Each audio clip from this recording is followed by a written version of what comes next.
Crnogorski bez predrasuda. Piši kao što zboriš, a čitaj kako je napisano. Crnogorski bez predrasuda. Sjedite i sjetite se.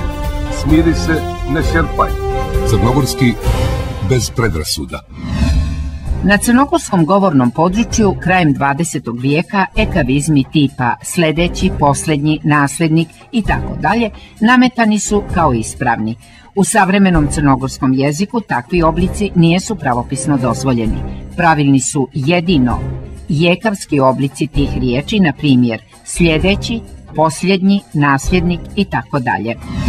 Pošto često dolazi do zabune pri upotrebi riječi sljedeći i slijedeći, važno je napomenuti da te dvije riječi nijesu sinonimi.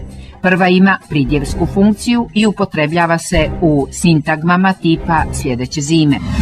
Druga je glagolski prilog, sadašnji glagola slijediti i koristi se u primjerima tipa došao je slijedeći tog čovjeka. Kada se s i j odvajaju suglasnikom, l ne dolazi do jotacije. Zato se izgovara i piše sljedeći, a ne šljedeći, posljednji, a ne pošljednji i tako dalje. Po pravopisu crnogorskog jezika izuzetak je imenica šljeme kao tradicionalni naziv. Crnogorski bez predrasuda. Kako je u crnogorskom jeziku normativan samo i ekavski izgovor, nije pravilno koristiti ekavizme. Shodno tome, nije ispravno govoriti sljedeći, posljednji, usled, naslednik, nasljeđe, sledbenik, redosled, ozleda i sl. Ispravni su jedino i ekavski oblici tih riječi. Sljedeći, posljednji, uslijed, nasljednik, nasljeđe, sljedbenik, redoslijed, ozljeda i tako dalje.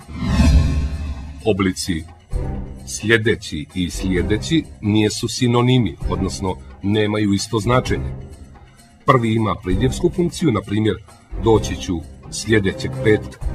Drugi je glagolski prilog, sadašnji glagola slijediti, na primjer do Žabljaka smo stigli slijedeći njihov automobil.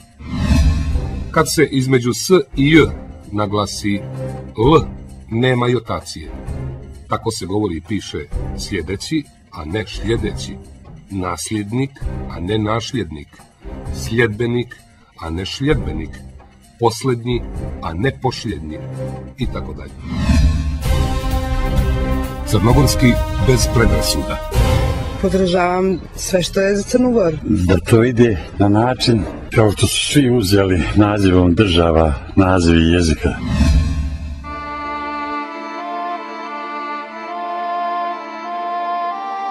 Književnik Mirko Kovač smatra da je imenovanje jezika u Crnoj Gori crnogorskim najbolje što je moglo da se dogodi. Kovač je pisac za kojeg ne postoje granice nacionalnih književnosti i koji podjednako pripada crnogorskoj, srpskoj, hrvatskoj i bosanskoj književnosti. Često slušam kako se govori da se raspadom zajedničke države jezik raspao, što nije tačno. Jezik je ostao tamo gdje je i bio, a raspala se država. U dogledno vrijeme se i neće znati da se nekada jezik zvao srpsko-hrvatski. Recimo, crnogorska književnost postojala je na crnogorskom jeziku vjekovima, od popa Dukljana do danas. Na kom je jeziku pisao Njegoš ili Marko Miljanov? Na crnogorskom, naravno.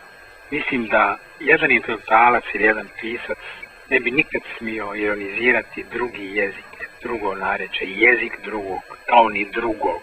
Jer ako se rugate, recimo, srpskom jeziku ili bilo kom drugom, vi se rugate samome sebi. Bitno je da se pisac prepoznaje preko nekog jezika. Ili, tačnije rečeno, jezik je vodič, najbolji vodič do ličnosti i karaktera jednog pisca. Crnogorski bez predrasuda. Govorim koji prije što sam govorio. Se zove crnogorski? Normalno imamo pravo i mi da govorimo njim jezikom u državi u kojoj živimo. Pričamo crnogorskim jezikom. Crnogorski bez predrasuda. Piši kao što zboriš, a čitaj kako je napisano. Crnogorski bez predrasuda. Sjedite i sjetite se.